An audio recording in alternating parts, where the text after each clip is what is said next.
From Cape Cod Community College, Jewish Vocational Services in Boston, and Jackson Mann, also in Boston. I will let the directors introduce themselves when it is time for them to present. My name is Suzanne Special. I am a program specialist at ACLS along with my colleague. Good morning. My name is Lisa Patrick. As Suzanne said, I am also a program specialist. All right. As you know, program specialists go to site visits. We are also on program quality reviews. And one of the things that as a program specialist that we look for, we keep in the back of our minds, are programs that have promising practices. So as you all know, ADEI is a priority of ACLS, a priority of the department and the state. And so if I'm your program specialist, one question I'm going to ask when I come visit your program is how are you integrating ADEI into your work? All three panelists today, we have seen promising practices either in site visits or program quality reviews relating to the inclusion of ADEI in their work. Lisa? Thank you, Suzanne. Much better. So one of the things that we noticed in doing the site visits and the PQRs is that the practice of incorporating ADEI into their program culture was evident whether they had participated in the ADEI learning sessions, whether they were a community-based agency, or a community college, or any other program. So we thought it really important to show you a variety of different program types and what they have done. So we're going to have 3 different programs present, and they each have a guiding question. So the first program is going to be JVS out of Hyde Park. And the theme around their presentation is building trust with students. So I'm going to pass it over to Reva Pearson, the program director at JVS, and we're going to ask, how did you create an environment around trust so that adult learners from diverse backgrounds were willing to trust you? Reva?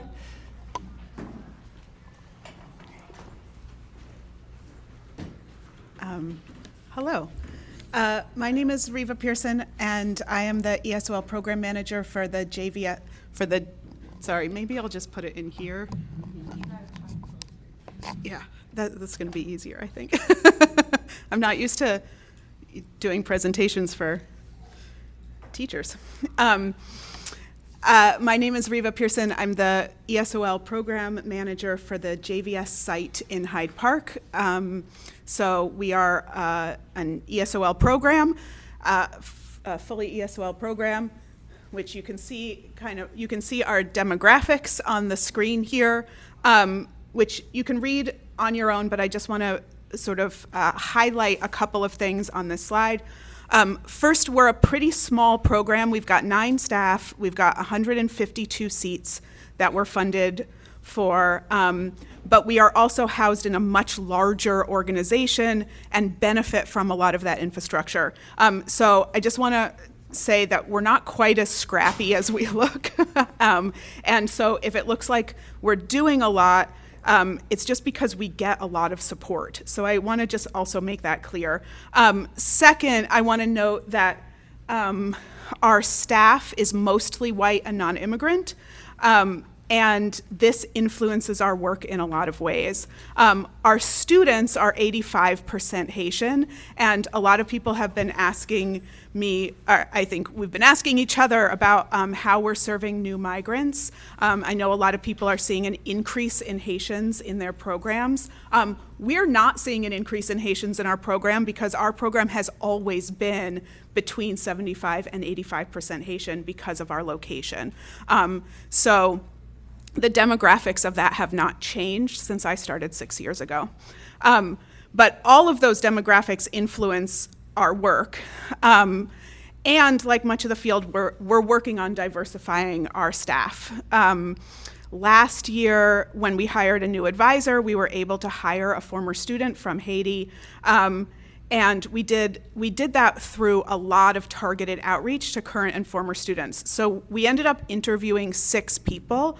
5 of them were former students, and the 6th one was the daughter of a current student who had applied, and then we hired one of the students. So we had a pool of former students that we were working with. And I also just want to note something, to reiterate something that Diana said yesterday in the panel, the lunch panel discussion, is that one of the ways that we were able to do this targeted outreach is because we took the degree requirement off the job description, so that the person we hired does have a degree from Haiti, but not all of the people we interviewed did. So that was an important point in getting more variety of students to apply. Next one. That's not the next slide. There we go. Thank you very much. Uh-oh. I'm working from a script, so I just, when I first started thinking about this presentation, I wanted to answer for myself and then answer for you why we do this ADEI and inclusion work, and then we're going to talk about the how after that. But we believe in our program that integrating ADEI into all aspects of a program builds trust and increases student safety, both in the classroom and outside. By helping students feel safe, they can better express themselves, advocate for themselves, and fully participate in their communities. So that's our kind of guiding why we're doing this work. And the rest of this, we'll now talk about the how.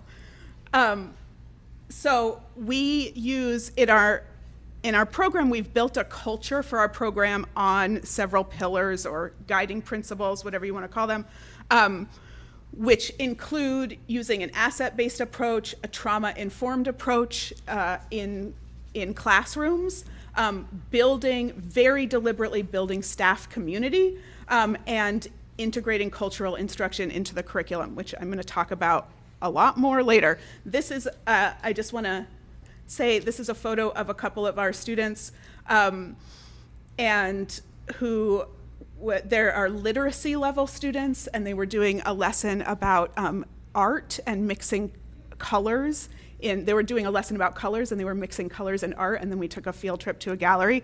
And it's just, when we talk about doing a trauma-informed approach and creating healing spaces, that can include a lot of things, and we like to bring art as one of those things into our program. And so there are our students with their paintings, which I just wanted to show you. So actually, I'm not done with that slide, but that's okay. So before I sort of go on to talk about how we work with students, I want to talk about building a culture of collaboration with staff.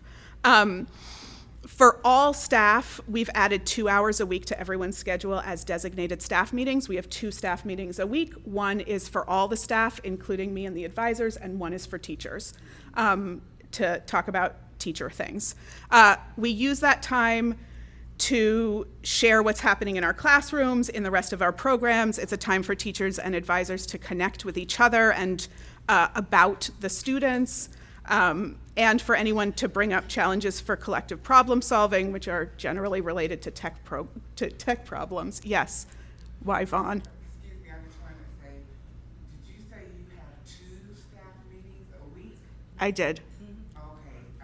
Okay, I misheard you. There.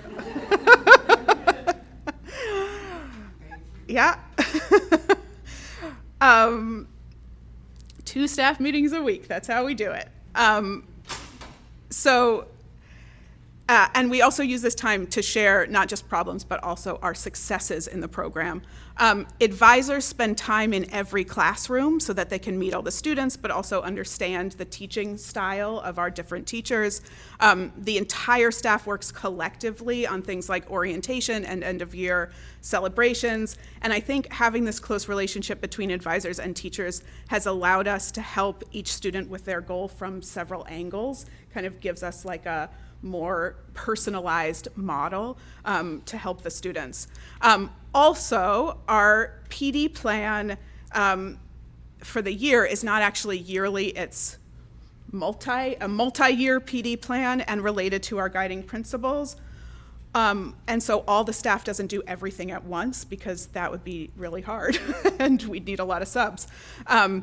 So, for example, over the past 3 years, we've had one person each year do the DESI's ADEI trainings. I did the first year, our advisor did the second year, a teacher is doing this year, and then next year another person will do it. So we're getting everybody in there, but it's taking a long time. And one of the reasons that we can do that is because we have pretty good staff retention so that we can sort of build a team to do this over multi-years. We're doing a similar thing with the trauma-informed teaching, which we added this year because of what we were seeing from our mostly Haitian students. All of the teachers and advisors did one of the trainings offered, but not all the same one and not all at the same time. So the advisors did the mental health first aid training that Sabes did. The teachers either did a trauma-informed instruction one from Sabes or the one at First Literacy, which was called Understanding and Mitigating the Impacts of Stress on Student Performance. And a lot of that, this sort of pick and choose is really about scheduling so that we can get everybody into a training, but also, again, not all at the same time. So that's just a little bit of the staff logistics, and now I want to talk about students. I have a really quick question. Sure. So, since you're kind of like spreading your staff to different, I'll try to do my teacher. So Let me get some more. if your staff are going to different PD, is there like the sharing phase? Oh, of, yes. Like, It's part of why we've got 2 staff meetings a week. Yes, but then we share out. Am I not speaking loud enough? I feel like I'm yelling. it's a big room. It is a big room. All right. So now I'm going to talk about students. Next slide. And I want to start with a little backwards design and talk a little bit about the end result of building trust with students. So earlier this year, we had a student come to one of their teachers to tell him that they were feeling depressed and suicidal after losing their job. The teacher listened, asked about the resources they already had, and then gave them resources about mental health and the number for the suicide hotline, which he had on hand because our advisors had just gone to this mental health first aid training and made a shortened resource list for us that we could pass out to all students. He also told the advisor what was happening because she was also working with this student so that she would be aware as she helped the student find a new job. And I want to highlight this because it illustrates the power of what can happen when students trust you. The student felt enough trust to be able to tell their teacher their problem.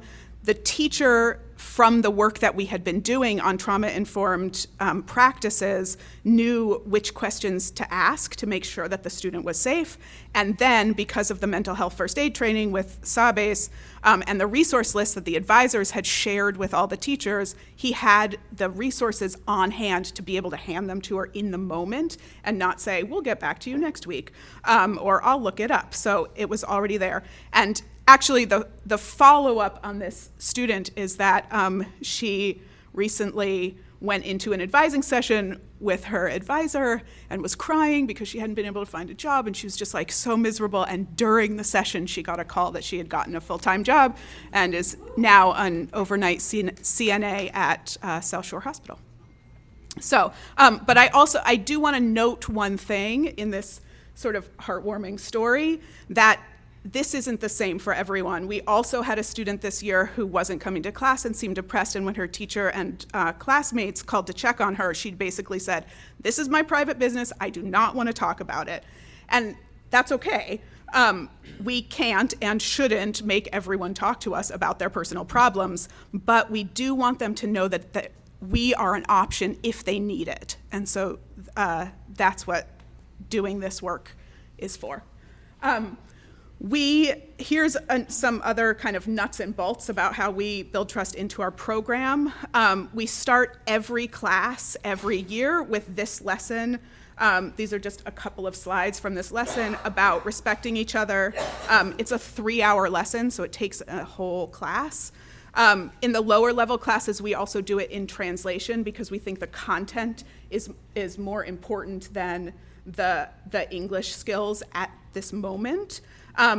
And this lesson actually came from a situation where we had a student come to us and say that she was being harassed by one of her classmates, but she didn't want us to talk to him about it.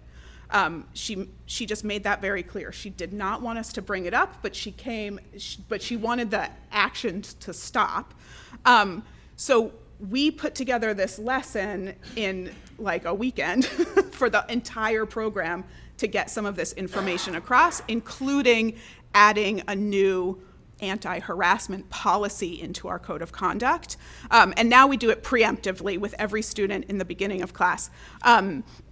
We start with talking with students from this slide, what makes a good class, what makes a safe class, and why is that important. Then we talk about ways that students may be the same or different, and the importance of respecting people even if they're different, and how to do that. And we use this puzzle slide as a vocabulary activity so that students have words like race and nationality and sexual orientation and physical abilities and gender and all of those words so that they can talk about these things and know that they can talk about these things in the class. We're opening that door for those discussions. And then we go on to talk about our harassment policy, which has very specific examples of what not to do, which we think is really important both at school and in the workplace, because we want to make sure that there is no cultural confusion about what is appropriate in the US possibly as opposed to other countries. So one of my students once, we did this whole thing about harassment. Oh my God. Okay, I'm gonna be really fast at the next parts. We did this whole thing about harassment in one of my classes one time, and one of my students said, well, in Haiti, the women like it when we're persistent. And one of the other Haitian students replied, no means no in all countries. And so we had this kind of magical discussion about what that, this cultural aspect. So after this lesson, the students go on to create classroom rules and expectations for both each other and their teachers, so that we know that they have buy-in to all of these things. Whew. Okay. The next thing I want to talk a little bit about is just culture in the curriculum. I'm not going to read all of these things to you because I think you're going to get the slideshow later. These are all the things that I think about when I plan a curriculum, from the whole scope and sequence to individual lesson plans. We want students to share their stories, cultures, histories, and countries, but diversity and culture in the curriculum is not just about understanding their past, what they did, ate, celebrate, experienced in their countries. It's equally important to understand and address their present, what they are experiencing here, and what they could experience here in the future. What are their lives like in this place? How are they connected to this new community? Who are they connected to in this community? This picture is of an exhibit at our local library where we hold classes by an organization called the Forum for Racial Equity. And the exhibit is called Living History Makers of Color in Hyde Park, which is the neighborhood that we operate in. Our level 3 class did a lesson about this where they learned about the people represented above to draw inspiration from people like them who live in their community, and to quote from the the pamphlet for this exhibit to eradicate the pervasive and damaging myth of inferiority that has been perpetuated throughout history about communities of color. So that's just one of the ways we think about that. And then I just want to bring up, if you know me at all, you know that I am a huge advocate for using the change agent, because the stories in there speak to the students' own experiences.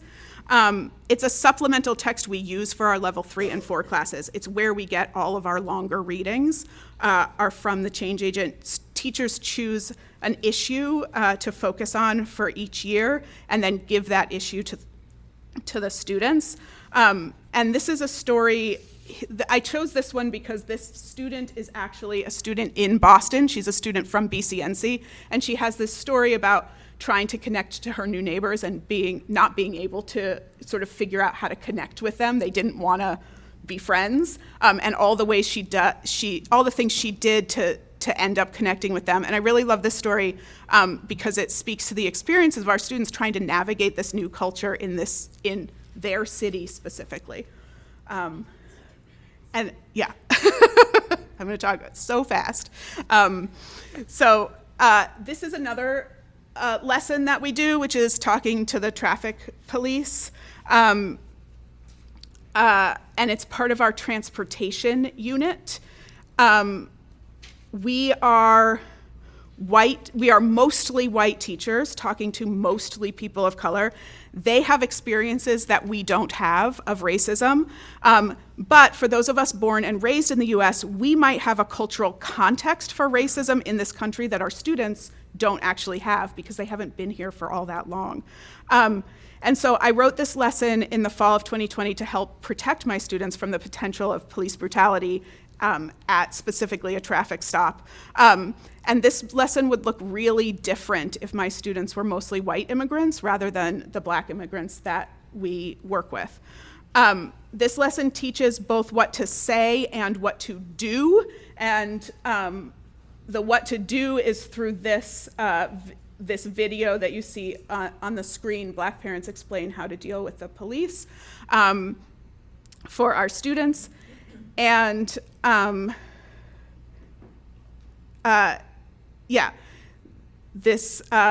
we think that this is a really important, an important aspect of survival English. This could be how someone survives if they know what to do in interacting with the police.